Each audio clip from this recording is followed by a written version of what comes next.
우리는 지난 시간에 어린 양과 14만 4천이 하늘에 있는 시온산에 서 있는 그 의미를 살펴보았습니다.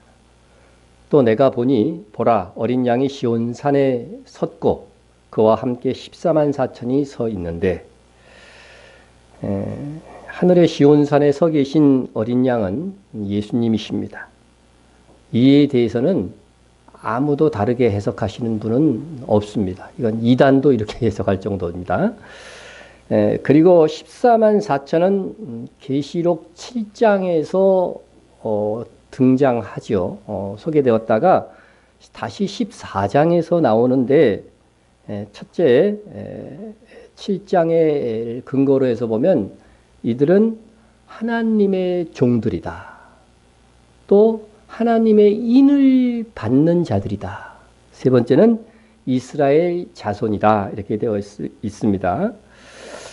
자, 이 14만 4천에 대해서는 하나님의 종들이고 하나님의 인을 받을 자라고 하는 데에 대해서는요, 다들 그냥 문자 그대로 받아들입니다. 달리 해석할 수가 없으니까. 그런데 14만 4천이 이스라엘 자손이라고 하는 말은 문자 그대로 받아들이지 않고 14만 4천이 이스라엘이 아니고 교회다. 온 세상에 구속받은 사람들의 총수를 상징적으로 말하는 것이다. 이렇게 해석하는 주장이 여러분 더 많습니다.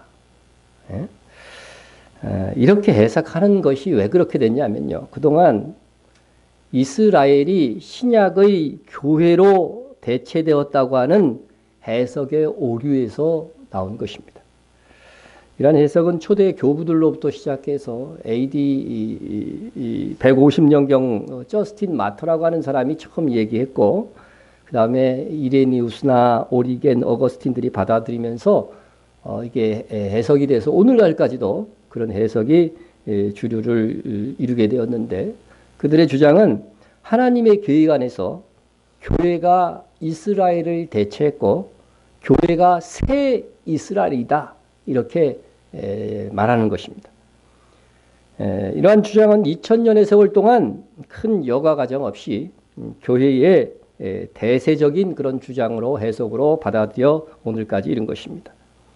그러나 이러한 해석의 오류가 오늘날 마지막 시대의 중요한 사명의 한 부분을 보지 못하게 했고, 마지막 시대에 대해서도 한쪽 눈만 가지고 보게 되는 그런 결과를 낳았다 할 수 있습니다.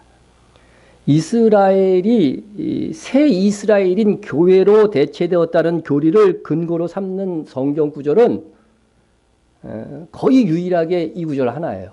이 구절 하나인데 한번 이게 정말 그런 뜻인가 오늘 그것을 먼저 살펴보려고 합니다. 무릇 표면적 유대인이 아니요 표면적 육신의 할례가 아니니라. 오직 이면적 유대인이 유대인이며 할례는 마음에 할지니 영에 있고 율법 조문에 있지 아니한 것이라. 그 칭찬이 사람에게서가 아니요 다만 하나님에게서니라. 무슨 뜻인지 알겠어요?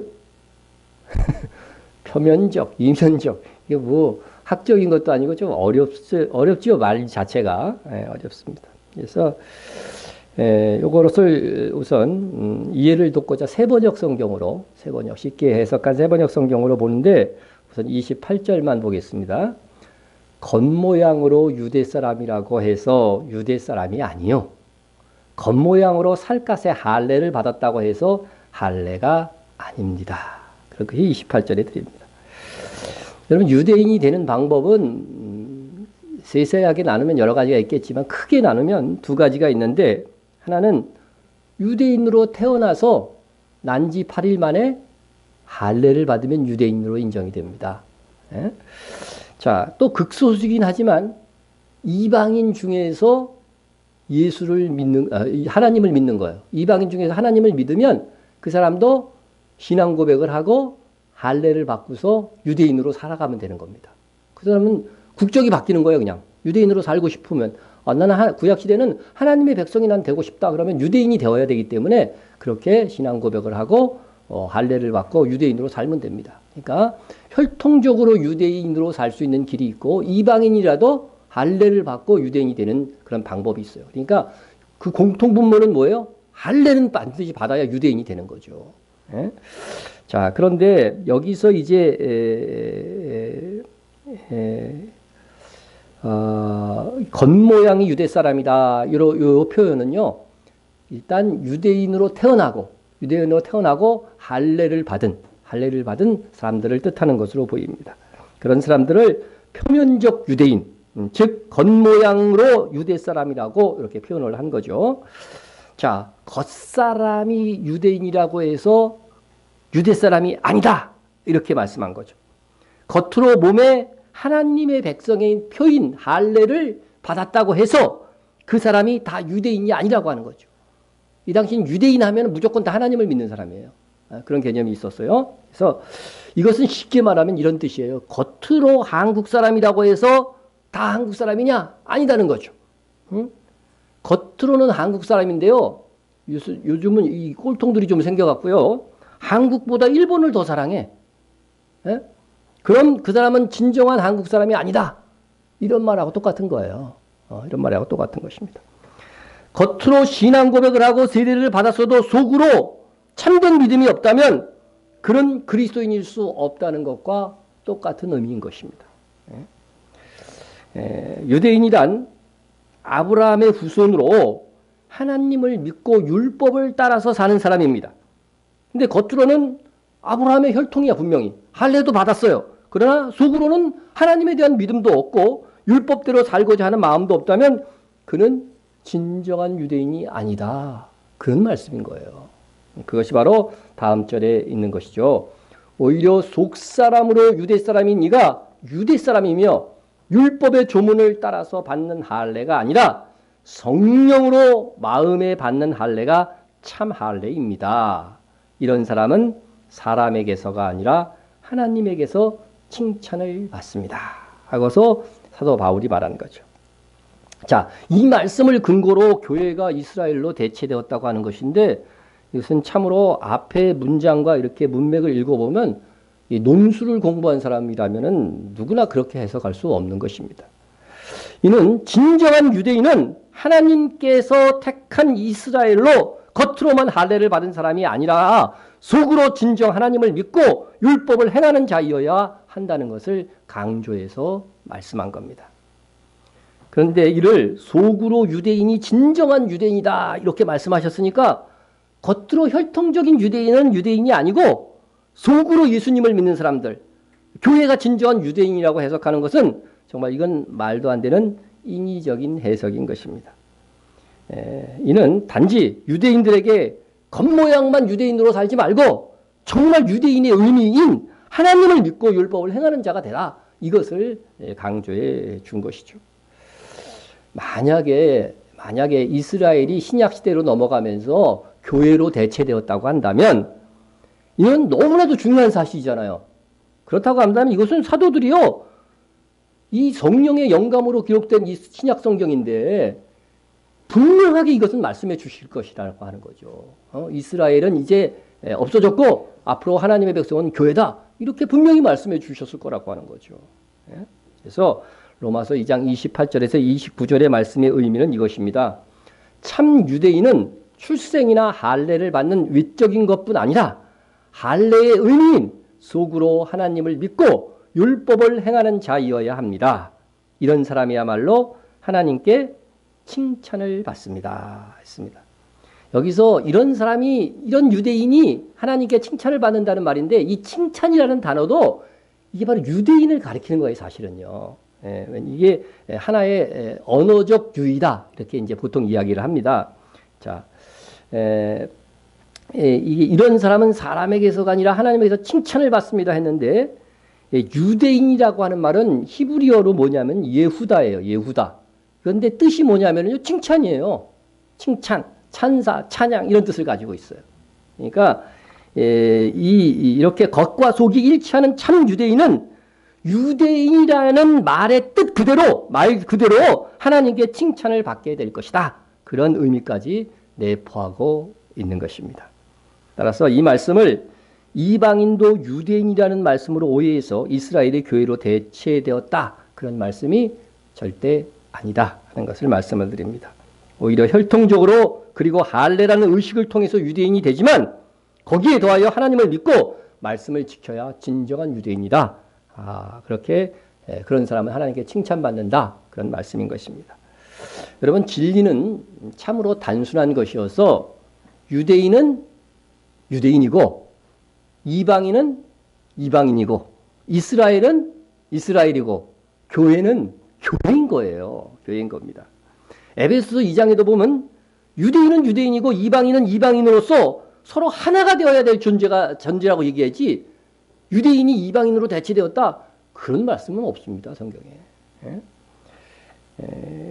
교회가 없었던 구약시대에는 이스라엘이 교회로 대체되었다는 말은 없겠죠. 당연히. 그런데 과연 신약 성경에는 이스라엘이나 이스라엘 사람이라고 하는 단어가 85번이 나오는데 그 중에 단 한 차례도 이스라엘을 교회와 같은 의미로 사용한 적이 없습니다.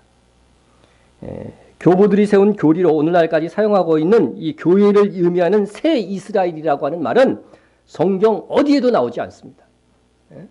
반면에 이스라엘은 교회의 전형으로 사용되어집니다. 보세요. 그들 이스라엘 백성에게 일어난 이런 일은 본보기가 되고 또한 말세를 만난 우리를 깨우치기 위하여 기록되었느니라 했습니다. 아니 그럼 이스라엘에게 구약 성경이 주신 말씀인데 그거 우리가 왜 읽느냐 이거죠. 그 의미가 여기 이 말씀에 이렇게 담겨져 있는 거죠. 그래서 구약 성경은 거의 다 이스라엘의 백성들의 역사고 하나님께서 이스라엘 백성에게 하신 말씀인데 이방인인 우리가 그 말씀을 읽고 배워야 되는 이유는 바로 그들의 역사 속에서 우리가 교훈을 받아야 되고 그들에게 하신 말씀이 뭐예요? 우리에게 교훈이 되기 위해서 우리가 그 성경을 읽을 수 있는 것이다 하는 것입니다.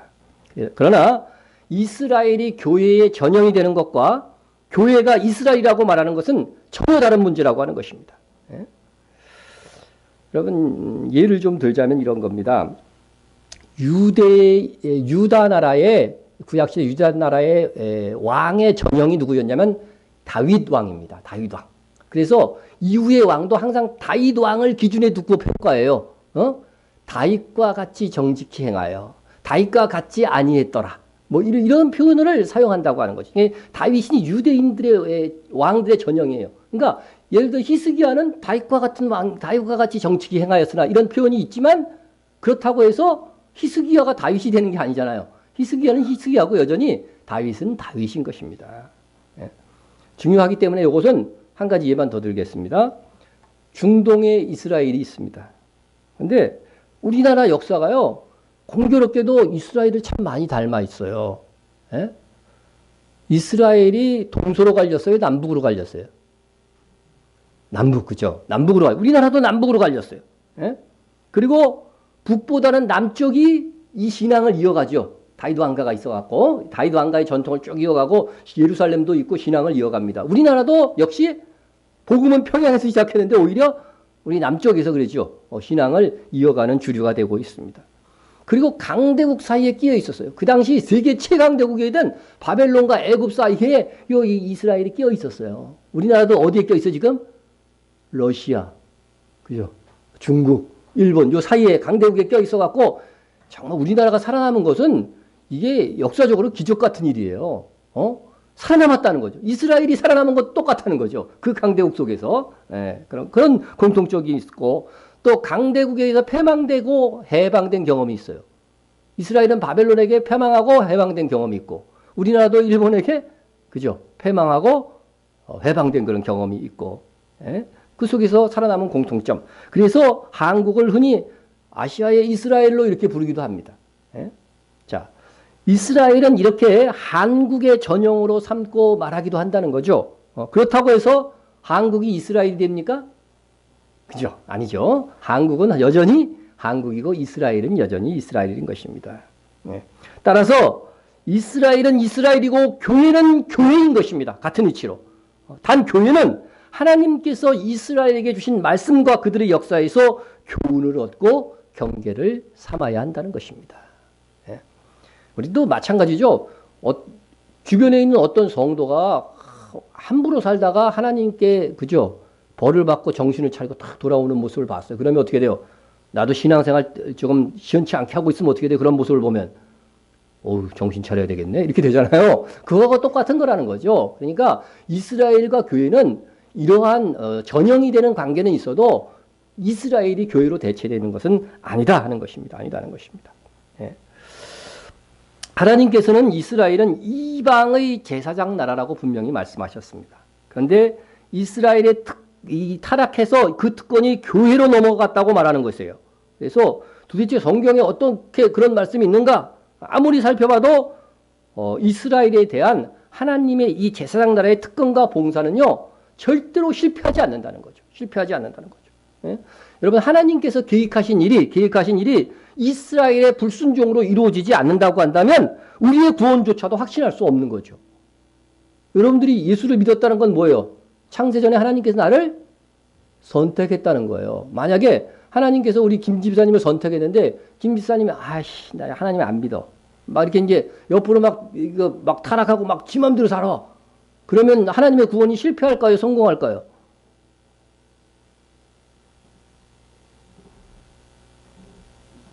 인간의 불순종으로 하나님의 계획이 실패할까요? 안 할까요? 안 한다는 거예요. 그걸 여러분이 아셔야 돼요.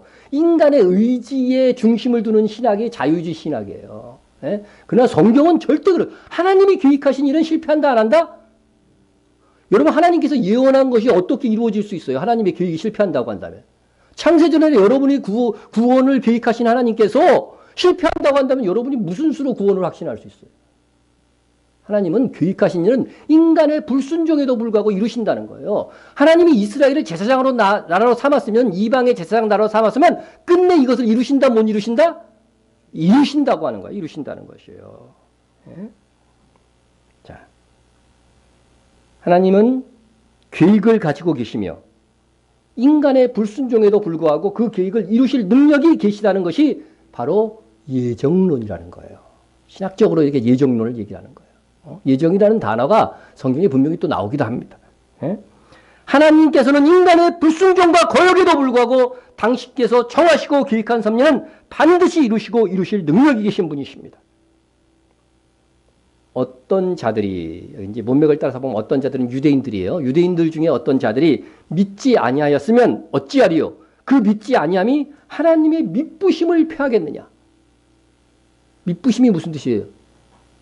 신실하다 그런 거예요. 하나님의 계획하신 일은 확실히 이루어진다. 믿을만하다. 이런 뜻이란 말이죠. 그래서 유대인들이 안 믿었으면, 지금 유대인들이 믿지 아니하였으면 그 믿지 않음이 하나님 이스라엘을 향한 하나님의 계획이 실패하냐? 그 말이에요. 실패할까요? 안 할까요? 다음 절에 답이 있어요. 그럴 수 없다는 거예요. 이스라엘이 안 믿고 불순종해도 하나님의 이 계획은 실패하지 않는다는 거예요. 그럴 수 없느니라 사람은 다 거짓되되 오직 하나님은 참되시다 할지어다. 예. 참 이게 은혜인 거죠. 은혜인 거죠. 예? 그래서 한 번 구원이 영원한 구원이 된다는 것은 이러한 말씀들의 바탕으로서 주장하는 거예요. 예? 인간은 다 거짓되어도요. 하나님이 정하시고 계획하신 일은 반드시 이루어진다. 반드시 이루어진다. 이것이 하나님께서 이루시는 신비의 능력이에요. 신비의 능력. 예? 예수님께서는 이렇게 말씀하셨습니다. 진실로 진실로 너희에게 이르노니 천지가 없어지기 전에는 율법의 1.1획도 결코 없어지지 아니하고 다 이루리라. 예. 율법에 기록한 거는 하나님이 기록하신 거 다 이루어지는 거예요. 그런데 하나님께서 율법을 수여하시면서 뭐라고 그랬냐면 이스라엘에 대해서요. 너희가 내게 대하여 무슨 나라? 제사장 나라. 이방의 제사장 나라가 되는 거예요. 그래서 내게 대하여 제사장 나라가 되며 거룩한 백성이 되리라. 너희는 이 말을 이스라엘 자손에게 전할지어다. 이스라엘이 민족으로서 이제 하나님 앞에 드려지는 그 신의 산에서 이제 이스라엘이 정말 민족 하나의 국가가 된 첫 출발점에서 하나님께서 이스라엘에게 주신 말씀이에요. 너희는 이방의 제사장 나라라는 거죠. 제사장의 나라. 예? 자, 그런데 하나님께서는 이스라엘을 이방의 제사장 나라고 하신 이 하나님의 정하신 뜻은 하나님께서 믿부심으로, 즉 신실하심으로 이스라엘의 불순종이나 믿지 아니함으로 폐기되지 않는다는 거예요. 예? 결국 이스라엘을 이방의 제사장나라로 정하신 하나님의 섭리는 언제 이루어져요? 예수님이 재림하시고 천년 왕국에서 완전히 성취되는 것입니다. 지금까지의 역사 속에서는 이스라엘이 제사장 나라가 된 적이 없잖아요. 그죠? 없습니다. 자, 지금의 우리가 하늘과 땅, 이 천지는요, 없어지는 시기가 있어요. 없어지는 시기가 있어요. 천년 왕국은 지금의 하늘과 땅이 없어지는 게 아니에요. 없어지는 것이 아니고 오히려 하나님께서 창조하신 처음 하늘과 땅, 처음 천지가 회복되는 겁니다. 회복되는 거예요. 예? 그러나 주님이 다스리는 이 천년의 세월이, 이 땅에서의 세월이 지나고 나면 그때에 지금 우리가 보는 하늘과 땅은 없어진다고 돼 있어요. 성경에. 없어진다고 돼요.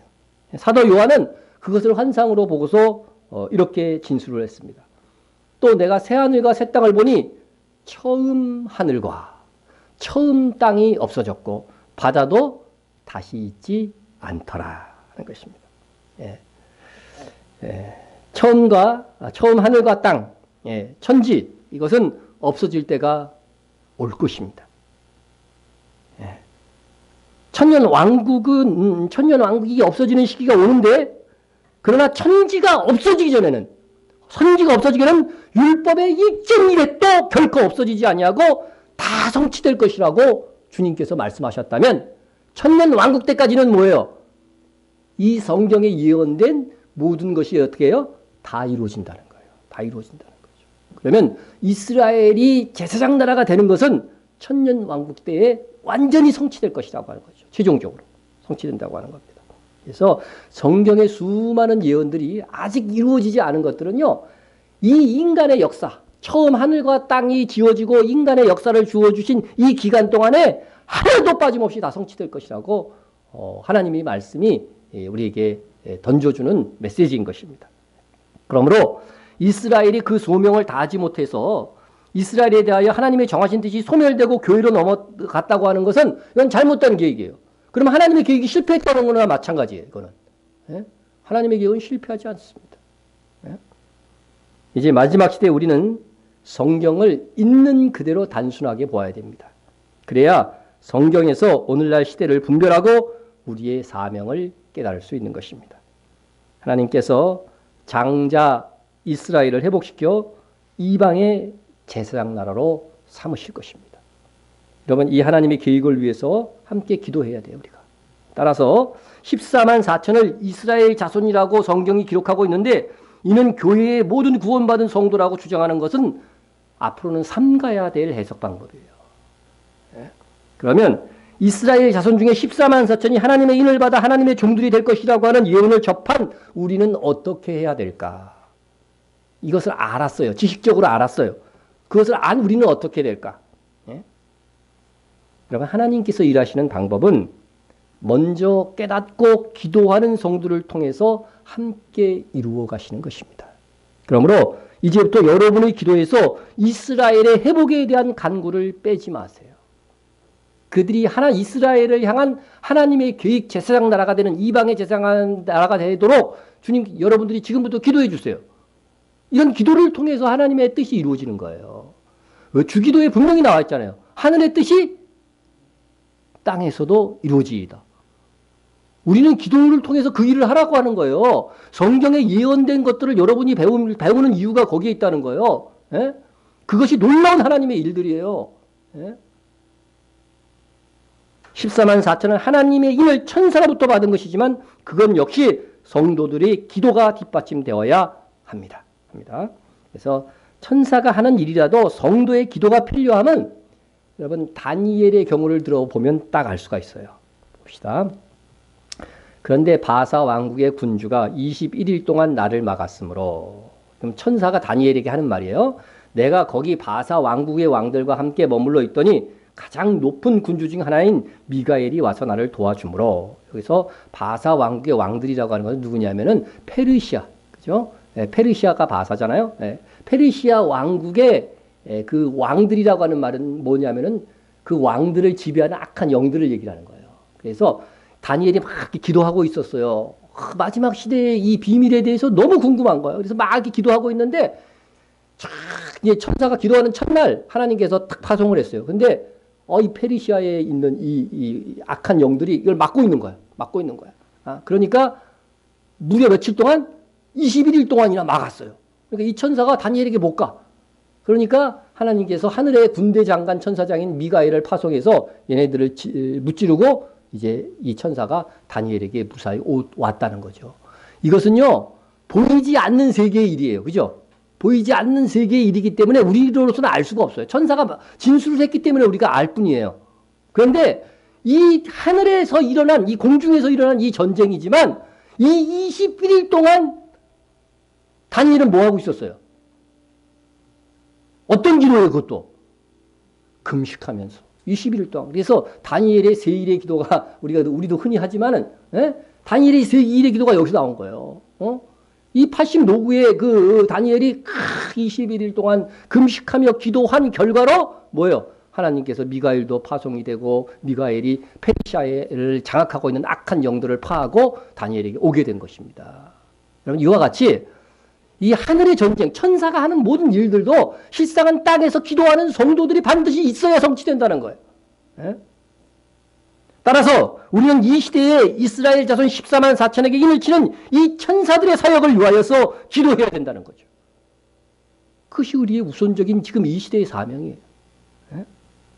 자, 그럼 이스라엘 자손 중에서 하나님의 인을 받고 하나님의 종들이 된 14만 4천이 어떤 사람인가? 어떤 사람이길래 그들의 출현을 위해서 우리가 더 기도해 줘야 되는가 하는 것을 보겠습니다. 오늘 본문을 보면 이 사람들은 여자와 더불어 더럽히지 아니하고 순결한 자라. 어린 양이 어디로 인도하든지 따라가는 자며 사람 가운데서 속량함을 받아 처음 익은 열매로 하나님과 어린 양에게 속한 자들이니 그 입에 거짓말이 없고 흠이 없는 자들이더라. 14만 4천에 대한 네 가지 설명이 있습니다.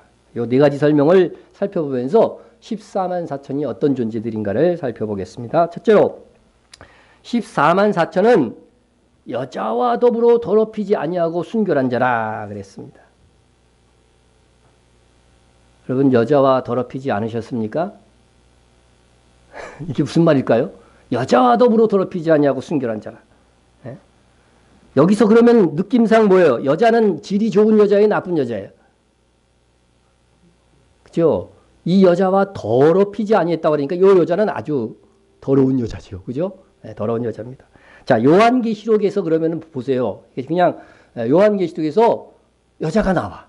여자가 나오는데 두 여자가 나옵니다. 두 여자. 두 여자가 나오는데 하나는 교회를 의미하고 하나는 음녀, 거짓 교회를 의미하는 거죠. 그래서 계시록 12장에는 해를 옷 입은 여자가 나오는데 이 교회를 상징하는 거예요. 그리고 17장에는 많은 물 위에 앉은 큰 음녀. 음녀예요. 여자는 여잔데 음녀예요. 그러니까 음녀에게 물들지 않았다는 거죠. 큰 음녀니까 어떻게 돼요? 작은 음녀들도 있겠죠. 그러니까 여기는 거짓교회. 그래서 거짓교회가 있을 거예요. 많은 거짓교회가 카톨릭에도 있고 개신교회도 있을 것인데 이들은 겉으로 교회의 이름은 분명히 갖고 있어요. 여자이기 때문에. 그러나 속으로는 예수님을 배신한 교회들입니다. 입으로는 예수님 믿는다고 합니다. 그러나 행위로는 믿지 않는 것이 마지막 시대는 드러날 거예요. 드러날 것이고 특별히 이제 짐승의 표와 관련해서 그들이 정체를 선명하게 드러내게 될 것입니다. 이들 교회의 특징은 마지막 시대에 다 세상 권력과 결탁하여 활동하게 될 것입니다. 왜냐하면요, 이 음녀는 붉은빛 짐승을 타고 있는 음녀라고 되어 있어요. 우리 이미 배웠지만 이 붉은빛 짐승을 타고 짐승은 누구예요? 적그리스도가 장악하는 세계 정부를 얘기하잖아요. 그러니까 이 교회의 세력들은요, 정치 권력과 앞으로 관계가 더 깊어지는 거예요. 그래서 그것을 힘을 얻고서요, 참교회들을 오히려 핍박하고 방해하고 미혹하는 그런 일들을 하게 될 것이라고 하는 것입니다. 네. 자, 그래서 14만 4천은 이러한 거짓교회들을 분별하고 그들로 인하여 더럽혀지지 않는 순결한 성도들이다 하는 것입니다. 자, 다음으로 14만 4천은 어린 양이 어디로 인도하든지 따라가는 자며 했습니다. 이 말씀 아주 의미심장한 말씀입니다. 어린 양께서는 우리를 어디로 인도하십니까? 물론 우리를 최종적으로 어린 양 예수님은 우리를 구원의 길, 영광의 길로 인도하실 것입니다. 그러나 어린 양께서는 우리가 이 땅을 사는 동안 따라오기를 원하셨던 그 길이 있어요. 어떤 길일까요? 무리와 제자들을 불러 이르시되 누구든지 나를 따라오려거든 자기를 부인하고 자기 십자가를 지고 나를 따를 것이니라. 예수 믿고서 그냥 잘 되고 부자 되고 막 이런 목적을 가진 분들한테는 참 이런 말씀이 거북하죠. 그런데 주님이 나를 따라오려면 먼저 뭘 부인해요? 자기를 부인해요. 이건 무슨 뜻이에요? 자기 욕망들이 누구나 다 있잖아요, 우리. 그죠? 그 욕망들을 부인해야 된다는 거죠. 부인해야 되고. 그리고 자기에게 주신, 하나님께서 각자에게 주신 사명을 감당하기 위해서는 짊어져야 될 십자가가 있어요. 나의 십자가는 뭘까? 여러분 잘 생각해 보세요. 그죠? 사람마다 하나님께서 그것을 잘 감당하라고 주신 십자가가 있다니까요. 어떤 분은 집에 있는 분들도 있고, 어떤 분들은 어떤 상황들, 그런 어려운 고초들, 뭐 사업들 다 나름의 십자가들이 있을 수 있어요. 또 교회에서의 모든 정말 헌신들, 십자가들이 있을 수 있습니다. 예? 여러분 자기 부인의 삶, 그리고 주님을 따름에 있어서 자기가 죽는 희생의 십자가를 지는 길을 기꺼이 가는 자들이 누구다? 14만 4천이다. 4천이다. 근데 그들은 뭐라고 그랬어요? 첫 열매라고 그랬잖아요. 첫 열매니까 우리는 그 다음 열매가 되어야 되는 거죠. 우리도 14만 4천처럼 되어야 되는 거예요. 예? 그러므로 14만 4천에 이어서 우리도 어린 양이 어디로 인도하든지 따라가는 자가 되어야 된다는 겁니다. 많은 하나님의 종들이 하나님의 부르심을 체험하고 뭐라고 그러냐면 처음에 다들 왜 하필이면 접니까? 예? 이게 많은데 제 선택하면 안 됩니까? 하필이면 왜 접니까? 저도 하나님의 부르심을 받고 그렇게 기도했겠어요? 안 했겠어요? 안 했을 것 같다고요? 저를 너무 위대하게 보시는데 저도 그렇게 사실 기도했어요. 왜 하필이면 접니까? 제가 더 나을 것 같은데. 예? 왜 하필이면 접니까? 저도 그렇게 기도를 했었어요. 그러나 결국은 하나님의 종들은 결국은요. 하나님의 뜻에 순종하고 그 길을 갈 때에 기쁨으로 가게 되는 것을 보게 됩니다. 예? 저는 이미 유대인들 중에서 하나님의 종이 되어서 자기를 부인하고 자기 십자가를 지고 복음을 위해서 일하는 분들의 소식을 들었어요. 특별히 브레이드 방송을 통해서 그런 간증들이 많이 나와 있더라고요. 유대인들 중에 정말 이제는 이 14만 4천 같은 일꾼들이 나오더라고요. 예? 우리가 그러한 자들이 더욱 많아지도록 우리는 계속 기도하고 지원해야 됩니다. 우리도 어린 양께서 기획하시고 인도하시는 그 길을 알고 어디로 가든지 그대로 행하는 교회가 됩시다. 예, 셋째로 14만 4천은 사람 가운데에서 속량함을 받아 처음 익은 열매로 하나님과 어린 양에게 속한 자들이니 그랬습니다. 이것은요 지난주에 이미 설명드렸습니다. 그런데 우리는 예수 그리스도를 믿음으로써 예수 그리스도를 이 땅에서 믿을 때 어떻게 해요? 성령께서 내주하신다고 되어 있잖아요. 성령으로 인치신다 했잖아요. 성령이 우리 안에 들어오면서 우리는 영의 속량함을 받은 거예요. 영의 속량. 그리스도와 합하여서 하나님이 보시기에는 이미 영적으로는 구원이 된 거예요. 확정이 된 거예요. 그래서 우리의 구원을 확신한다고 얘기하는 겁니다. 그런데 여전히 뭐가 남아있다고 그랬어요? 영은 구원되어졌어요. 그런데 우리 몸에 죄성이 남아있는 거예요. 그 죄성 때문에 어떻게 돼요? 다시 우리들의 욕구 그런 것들에 의해서 죄를 짓게 되죠. 죄를 짓게 됩니다. 그런데 주님이 다시 오실 때에 부활이나 휴거를 통해 몸의 속량이 있게 되는데 14만 4천이 이 영과 몸의 완전한 속량을 완성한 첫 열매라는 거예요. 첫 열매.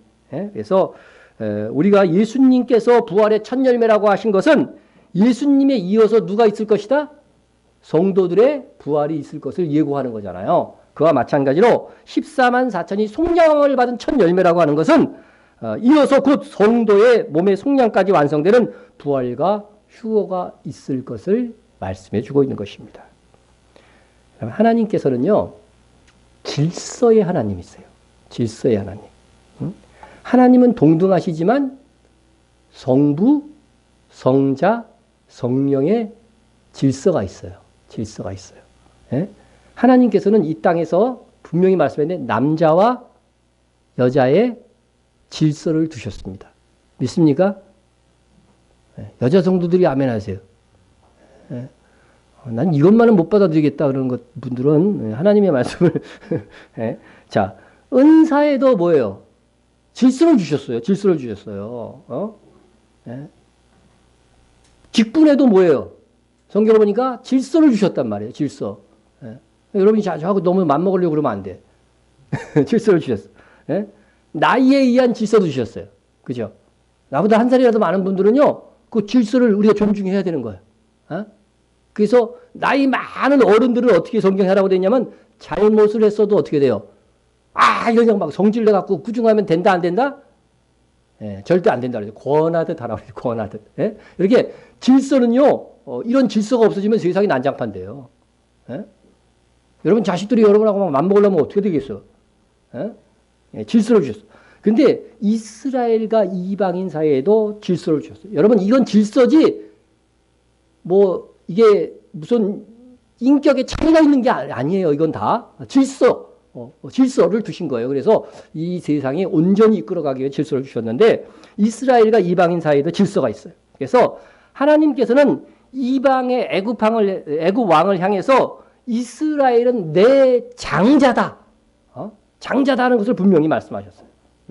여호와의 말씀에 이스라엘은 내 아들, 내 장자라. 장자라. 이스라엘은 아들 중에 뭐라고요? 장자입니다. 장자. 그러면 이방인 교회는 영적으로 하면 뭐예요? 그 동생이겠죠. 당연히. 그죠? 동생인 것입니다. 그래서 하나님께서는 질서를 따라 그래서 구원의 말씀도 누구에게 주셔요? 먼저 이스라엘에게 주셨고 이스라엘을 통해서 누구에게 주셔요? 교회에게 복음이 전해지게 됐죠. 성경에 보세요. 어떤 믿음의 가문이 있으면요. 하나님이 구약시대 성경이 없던 시대는 하나님이 누구하고 말씀하셔요? 장자하고 말씀하셔요. 가인과 아벨도 있으면은요. 누가 형이에요? 가인이잖아요. 가인이 못됐어도 하나님 누구하고 얘기해요? 가인하고 얘기하잖아요. 아벨하고 얘기하는 게 아니에요. 잘 보세요. 그래서 구약시대의 장자는 하나의 성직이나 마찬가지예요. 그래서 에서가 이 장자의 직분을 팥죽 그릇에 팔았다는 것은 하나님이 주신 이 거룩한 성직을 함부로 여긴 거란 말이죠. 그래서 여러분 이 몸의 속량까지 이루어지는 이 부활과 휴거도 질서를 따라서 이스라엘이 먼저입니다. 이스라엘이 먼저고 그래서 이스라엘 14만 4천을 가리켜 땅의 속량함을 받은 천 열매다. 그렇게 말씀하신 겁니다. 자, 넷째로 14만 4천은 그 입에 거짓말이 없고 흠이 없는 자들이라. 14만 4천이 음료로 더럽히지 않은 순결한 자라고 하는 것은 이것은 영적 순결을 말하는 것이라고 한다면 그 입에 거짓말이 없고 흠이 없는 자들이라고 하는 것은 도덕적으로 온전한 자들이다. 하나님 앞에서는 엄밀히 얘기하면 흠 없는 자들은 없죠. 흠 없는 자들은 없어요. 여러분 이 흠이 없다고 하는 것은 희생제사와 관련된 표현인데요. 예수님께서 흠 없는 어린 양이다. 이렇게 말씀해 주셨죠. 보세요. 너희가 알거니와 너희 조상이 물려준 헛된 행실에서 대속함을 받은 것은 대신 속죄함을 받은 것은 그런 뜻이에요. 대속함을 받은 것은 은이나 금같이 없어질 것으로 된 것이 아니오. 옛날에 가톨릭이 타락했을 때 뭐예요? 그 속죄를 위해서 헌금을 했잖아요. 이런 것은 성경에 없다는 거죠. 그렇게 될 수 없다는 거죠. 은이나 금같이 없어질 것으로 된 것이 아니고 오직 뭐로 된다고요? 흠 없고 점 없는 어린 양 같은 그리스도의 보배로운 피로 된 것이니라. 그러니까 예수님의 보혈의 피, 나를 위하여 십자가에 죽으신 그 보혈의 피를 믿는 사람에게 무슨 은총이? 대속의 은총이 이루어지는 거예요. 우리가 지은 죄값을 예수님께서 이미 그 값을 치렀다는 거죠. 이 세상에서 죄 지면 어디 가야 돼요? 감옥 가서 대가를 치러야 되는 것처럼 우리가 모든 지은 죄에 대한 대가를 어린 양 예수님께서 담당하시기 때문에 그건 헌금으로 되는 것이 아니고 뭐로 된다? 믿음으로 되는 거죠. 믿음으로 되는 거죠. 그래서 하나님께서요 우리를 선택하신 목적도요 우리가 예수님을 믿고 예수님처럼 흠없게 되는 거예요. 흠없게 되는 거예요. 분명히 이것을 성경이 말씀하고 있어요. 곧 창세전에 그리스도 안에서 우리를 택하사 우리로 사랑 안에서 그 앞에 거룩하고 흠이 없게 하시려고 그 기쁘신 뜻대로 우리를 예정하사. 여러분 죄로 인하여 내가 흠이 있으면 천국에 못 가는 거예요. 단 한 번의 선악과를 따먹은 죄 때문에 어떻게 했어요? 하나님께서 에덴 동산에 쫓아내시는 거예요. 하나님은 거룩하고 어려우신 분이기 때문에 조금의 죄도 허락할 수 없어요. 하나님의 나라는 그런 자는 갈 수가 없어요. 근데 우리가 죄를 짓잖아요. 예? 천국에 못 가요. 그런데 예수님께서 우리 죄를 다, 우리 미리 죄까지도 다 담당하신 거예요. 다 담당. 그러니까 우리는 주님 앞에 정말 믿음을 고백하고 회개해야 되는 것이죠. 회개해야 되는 것이죠. 그러한 자들만이 하나님의 나라에 들어갈 수 있는 것입니다. 자, 여기서 이제 거짓이 없고 흠 없는 자라고 하는 이 말씀은 이러한 의미도 있지만 이 도덕적인 말씀입니다. 도덕적인. 정말로 정결하고 순결하게 살도록 거룩하게 살도록 노력한 그런 14만 4천은 이렇게 노력한 자들이라고 하는 것들을 보여준다 하겠습니다. 이 14만 4천은 믿음과 더불어 그 행위까지 인정받을 수 있는 자들인 것을 알 수 있습니다. 우리는 그 14만 4천은 꼭 첫열매라고 하는 이 사실들을 잊으면 안 돼요. 우리는 그들 다음의 열매이기 때문에 우리도 믿고 어떻게 해야 돼요? 행하는 자가 돼야 돼요. 거룩을 위해서 힘쓰는 자가 돼야 돼요. 그러므로 우리는 14만 4천을 본받아서 여자와 더불어 더럽히지 않는 순결한 신자가 됩시다. 여러분 거짓교회 이단들을 말씀으로 우리가 분별하고 거기에 조금이라도 기웃거리고 몸을 닮으면요 더러워질 수밖에 없어요. 지금은 살살 꼬셔서 뭐 어디 한번 가보자 해서 가봤는데 뭐 이단인 경우들 얼마나 많아요. 그죠? 예? 그런 일이 있으면 목사와 상의를 해야 돼요, 여러분들이. 예? 마지막 시대는 갈수록 지금처럼 이단을 분별하듯이 거짓교회를 쉽게 분별하게 되지 않을 겁니다, 앞으로는. 예? 오히려 대형교회와 권위 있는 교회의 지도자들이 미혹의 말을 하며 짐승의 표를 받아도 된다고 할 것입니다. 우리는 오직 기준이 뭐예요? 성경이에요. 말씀 위에 서서 어떤 미혹에도 흔들리면 아니 될 것이다 하는 것입니다. 두 번째로 어린 양이 어디로 가든지 나는 따라가리라 결단합시다. 결단합시다. 여러분 주를 따라가는 그 길은요. 각 교회와 각 성도들마다 좀 사명이 다를 수 있어요. 다를 수 있지만 그 길은 반드시 자기를 부인해야만 가는 길입니다. 예? 우리가 이제 뭐 예배 안 나오시고 그런 분들이 가서 물어보면은 왜 안 나오셨어요? 바빠서 안 나왔대. 예? 여러분 자기를 부인하고 예수를 믿는 거지 찌끄레기 시간 들어서 남는 시간 들어서 예수 믿는 게 아니에요. 예? 이 시간이 가장 소중한 시간을 딱 정하고 나머지 스케줄을 이렇게 짜는 거예요. 여러분의 일주일의 삶 속에 이 주일에 예배 드리는 이 시간이 항상 고정되어 있고 가장 소중한 시간이 딱 되어 있는 사람이 되어야 돼요. 그것이 어린 양이 어디로 인도하든지 따라가는 자인 것입니다. 예? 자, 그러면 이 십자가의 길도 여러분 나중에는 기쁨의 길이 되고요. 영광의 길로 여러분에게 분명히 주어지는 그날이 있습니다. 그날이 있어요. 예? 세 번째로 거짓을 버리고 정직합시다. 예? 정직하라는 말을 아주 강조할 때 거짓을 버리고 이렇게 하는 거예요. 그리고 다시 오실 주님 앞에 흠이 없는 자가 되도록 여러분 힘써야 됩니다. 힘써야 됩니다. 예? 여러분 이 베드로 사도가 어떻게 얘기했냐면요. 마지막 시대에 대해서 이야기하면서 이렇게 마지막 시대를 어떻게 살아가야 되느냐 이렇게 말씀하셨어요. 그러므로 살아가는 자들아 너희가 이것을 바라보나니 예? 주님이 오실 것을 바라보나니 주 앞에서 점도 없고 흠도 없이 평강 가운데서 나타나기를 힘쓰라. 야, 어떤 사람들은 숨 막힌다 그럴 거예요. 이 점도 없고 흠도 없다는 것은 조금의 잘못도 범하지 않도록 어떻게 돼요? 힘쓰라고 하는 거 아니에요. 힘쓰라고 하는 거예요.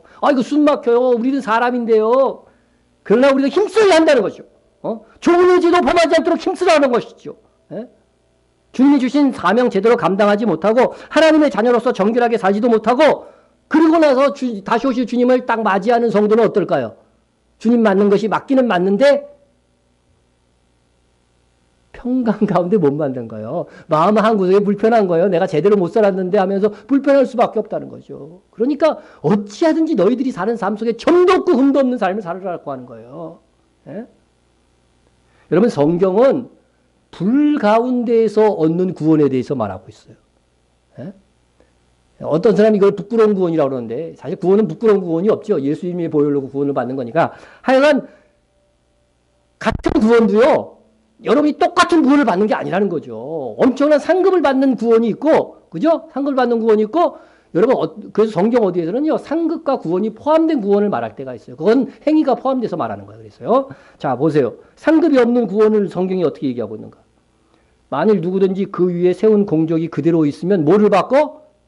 상을 받고. 누구든지 그 공적이 불타면 해를 받으리니. 그러니까 상 없는 사람도 상 없는 사람이 있다는 거죠.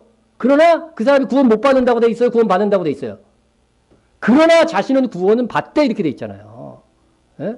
여러분 구원은요. 상을 받는 구원과 상을 받지 못하는 불 가운데서 받은 것 같으리라. 예? 불 가운데서 받는 그런 구원이 있습니다. 여러분 이 말씀을 들으면요. 좀 여러분에게 도전이 좀 돼야 돼요.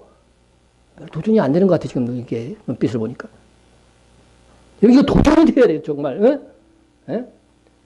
불 가운데서 굳는 구원을 한번 생각해 보세요. 불 가운데 있다가 구원받은 적 여러분 있어요? 집에 불이 났는데 막 이렇게 나와서 간신히 상하서 어떻게 됐겠어 지금?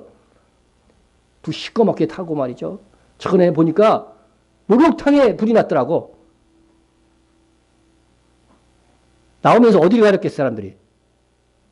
두 군데를 가려야 되는데. 예? 얼굴을 가린 사람도 있고 아래를 가린 사람도 있는데 누가 지혜로운지 모르겠어요. 이건. 예? 그런 구원이에요. 지금 그렇게 보면 부끄러운 구원도 왕노릇하는 구원이 아니야 이거는. 예? 부끄러운 구원 정말. 예? 여러분 어찌하든지 부단히 사도 바울처럼요. 사도 바울처럼 그렇게 충성한 자도요. 끝까지 뭐라고 하냐면 자기 몸을 쳐서 복종시키며 흠없는 그런 하나님의 종, 상을 잃지 않는 종이 되겠다고. 부름의 상을 얻기 위해서 나는 달려간다고 이렇게 고백했잖아요. 예? 그래서 우리가 14만 사척같이 정말 거짓말하지 않고 흠없기를 위해서 힘써야 됩니다. 얼마나 미혹이 많은 세상, 더러운 세상인지 모릅니다. 예? 제가 청년 때만 해도요. 과거에는 타락하기 위해서 어딜 가야 돼요? 미혹의 장소로 가야 좀 가능했어요. 그죠? 그런데 요즘 인터넷 시대에는요. 방 안에서도 음란할 수 있고 방 안에서도 도박도 할 수 있고 예? 댓글을 해서 다른 사람을 욕할 수도 있고 말이죠. 예? 그런 세상이라는 거예요. 예? 우리가 손해가 되어도 정말 정직하고 흠없이 주 앞에 서기를 힘쓰는 성도가 되어야 됩니다. 훨씬 더 타락하기 좋은 시대가 됐어요. 예? 이제부터는 14만 4천이 이들에 대한 이 묘사가 성경에 있는데 절대적으로 이들을 본받는 자가 되자. 예. 그리고 이 14만 4천이 상급으로 휴거된 이 첫 열매라고 한다면 그들이 이제는 언제 도대체 휴게된 건가? 그거에 대해서 조금 살피려고 해요. 예? 계시록 7장에서는 분명히 하나님의 인받는 자라고 되어 있는데 14장에서는 이미 하늘에 올라가 있잖아요. 그러면 언제 올라갔냐 이거죠. 그죠? 그것을 계시록 12장에서 한번 찾아보도록 하겠습니다. 계시록 12장에 나오는 여자는 교회를 의미하는 상징입니다.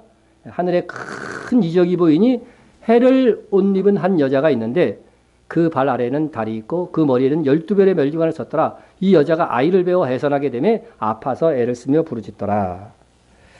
여러분 이것도 우리가 이제 그래도 마지막 시대에 깨어있는 분들 중에는 이 여자가 의미하는 것이 교회가 아니고 이스라엘이다.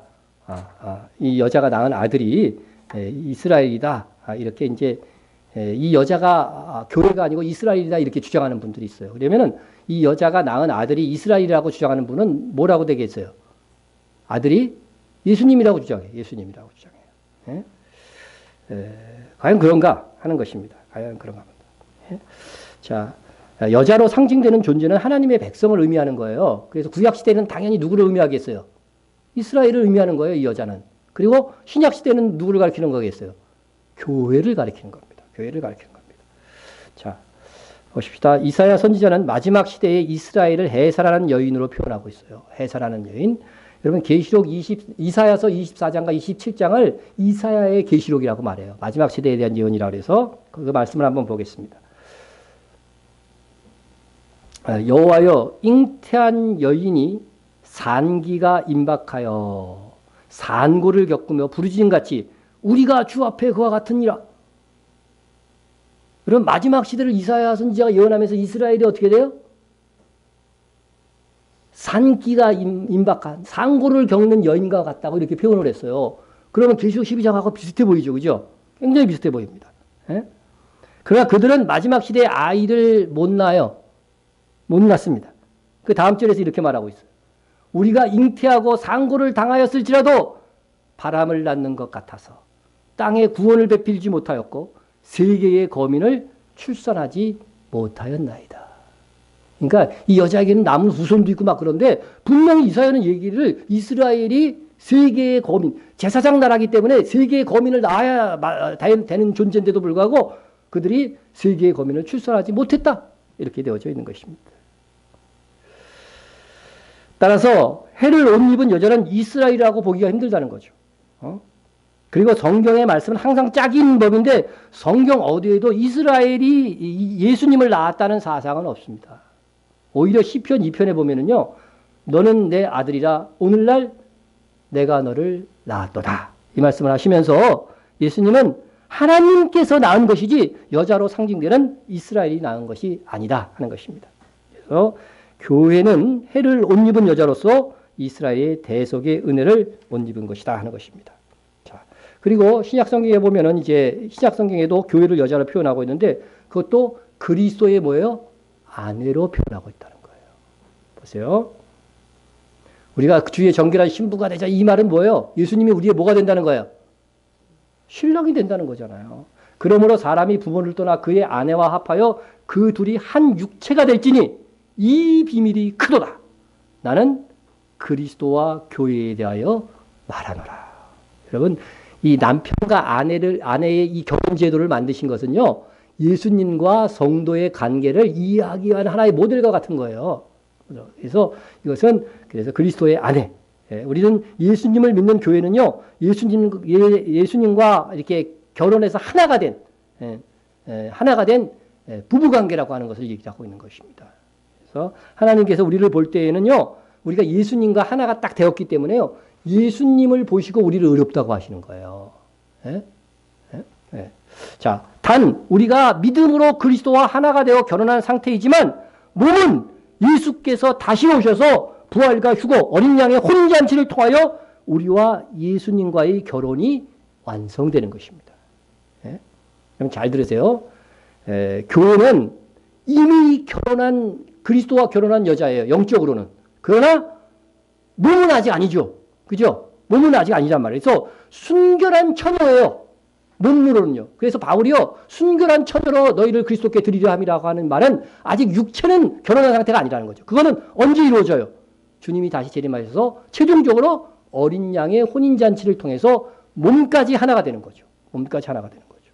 그래서 이 두 가지 의미들을 잘 알아야 성경 해석에 오류를 범하지 않습니다. 그래서 하여간 그리스도의 아내가 교회라는 이 말씀은요, 해를 옷 입은 여자가 교회라고 하는 증거입니다. 해를 옷 입은 여자가 교회다. 그래서 해를 옷 입은 여자는 은혜 시대의 교회로서 이스라엘과 이방인을 총망라한 지상의 교회다.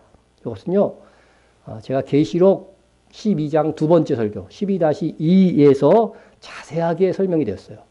그러니까 궁금하신 분들은 유튜브에서 찾아보면 됩니다. 유튜브에서 주신길교회 치면은요, 제 계시록 설교도 쭉 나와요. 그 중에서 12-1을 나중에 오신 분들은 좀 찾아보셨으면 좋겠어요. 그런데 이 교회를 상징하는 여자가 아이를 낳았습니다. 보세요. 아이를 낳았어요. 여자가 아들을 낳으니 이는 장차 철장으로 만국을 다스릴 남자라. 그 아이를 하나님 앞과 그 보좌 앞으로 올려가더라. 했습니다. 교회를 상징하는 여자가 아들을 낳았는데 그 아들이 철장으로 만국을 다스릴 남자다. 철장이 뭐라고 그랬어요? 쇠막대기예요. 그러니까 굉장한 어떤 게 철권 통치를 얘기하는 거죠. 심판의 막대기를 얘기하는 것입니다.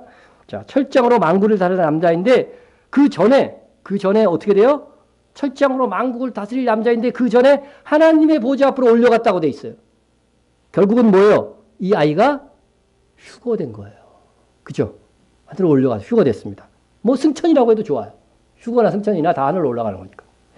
그렇다면 이 여자가 낳은 아들이 누굴까 하는 거죠. 이 여자가 낳은 아들. 이를 알기 위해서는 우선 이 아이에 대한 설명, 장차 철장으로 만국을 다스릴 남자가 누구인가를 알게 되면 자동으로 알게 돼 있죠.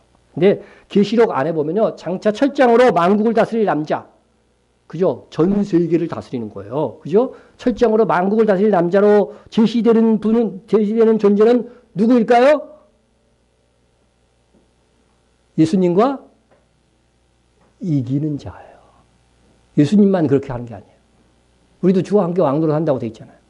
이기는 자와 끝까지 내일을 지키는 그에게는 만국을 다스리는 권세를 주리니, 그가 똑같이 나가고 있잖아요. 그가 철장을 가지고 쇠막대기를 가지고 그들을 다스려 질그릇 깨트리는 것과 같이 하리라. 나도 내 아버지께 받은 것이 그러하니라.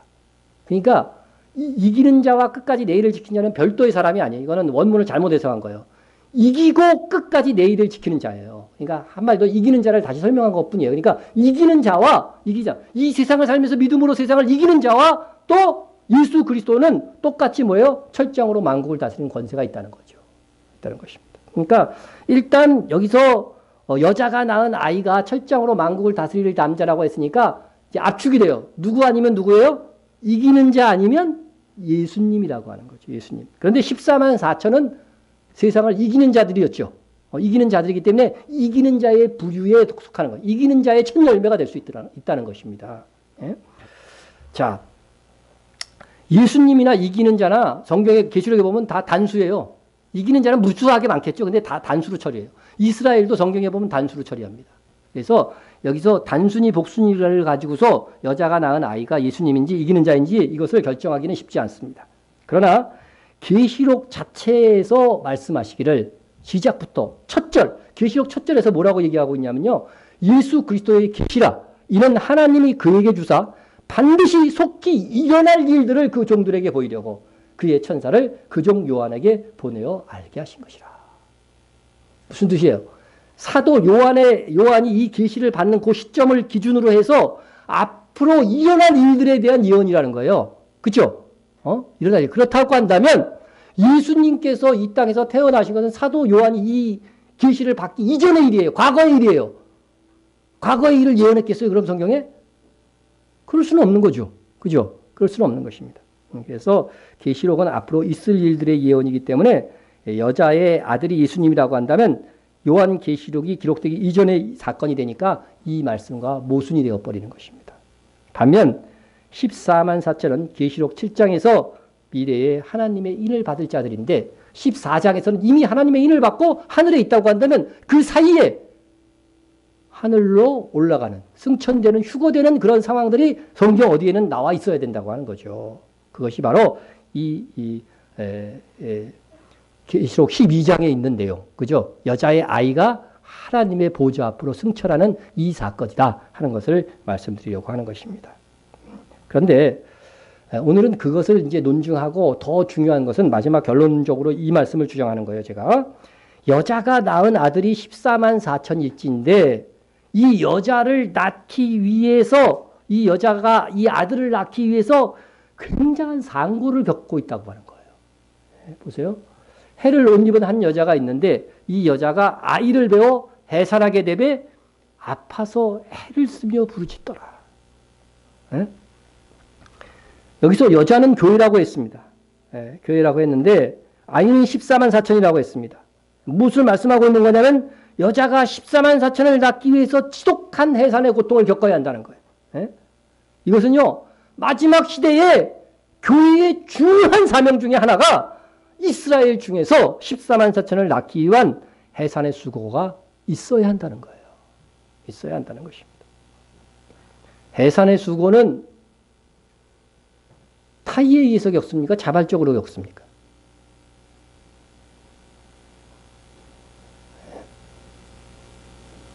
해산의 수고는 자발적으로 겪죠. 결혼 안 하면은요, 해산의 수고 없어. 정말 예수님을 사랑하면은요, 우리가 부부가 사랑해서 아이를 갖고 해산의 수고가 있잖아요. 그죠? 그와 마찬가지로 우리가 정말 예수님을 사랑해서 예수님과 하나가 되어서 결혼을 했다고 한다면 이 해산의 수고가 있어야 된다는 거예요. 다시 말해서. 이 해산의 수고. 누구의 강요에 있어서 이 해산의 수고를 하는 것이 아닙니다.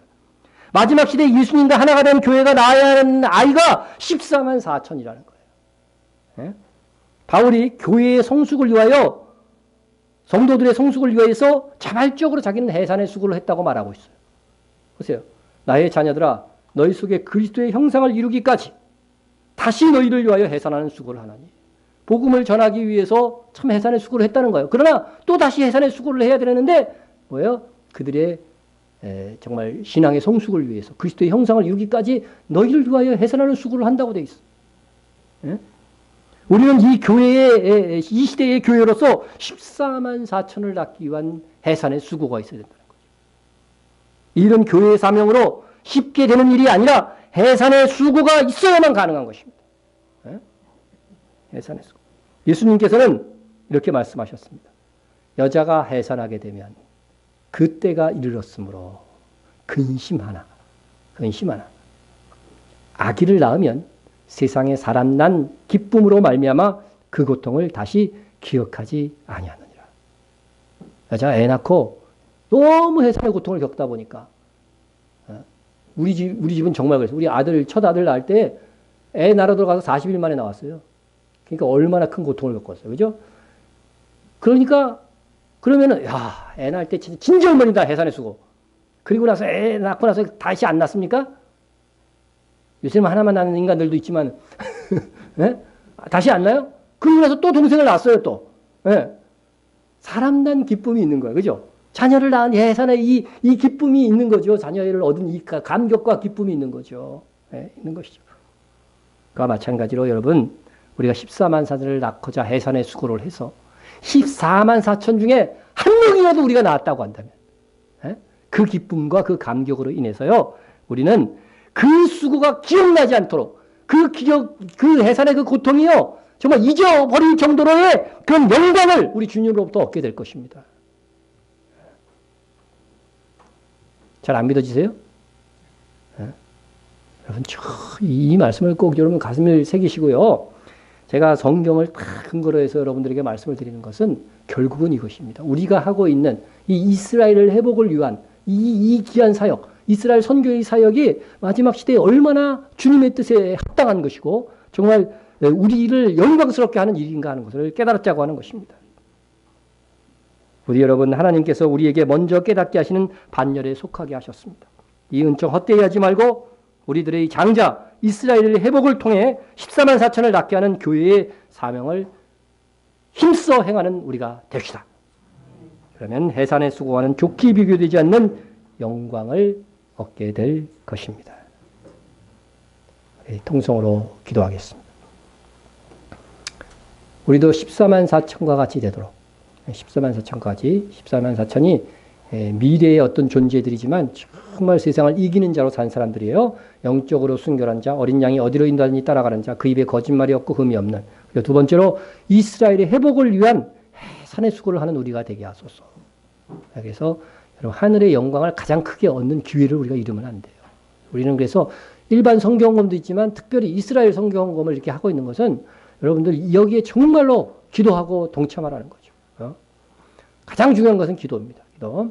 자, 나라를 위해서 여러분 기도해 주시고 한국 교회가 이스라엘 회복에 대해서 눈이 떠질 수 있도록 여러분들 함께 또 기도해 주세요. 선교사들 지원하는 선교사를 위해서 기도해 주시고 이스라엘 두 교회 우리 시온지일교회, 리션 네치온교회라고 하죠. 그 나라 발음으로는 시온지일교회와 또 네타냐교회, 네타냐는 지명입니다.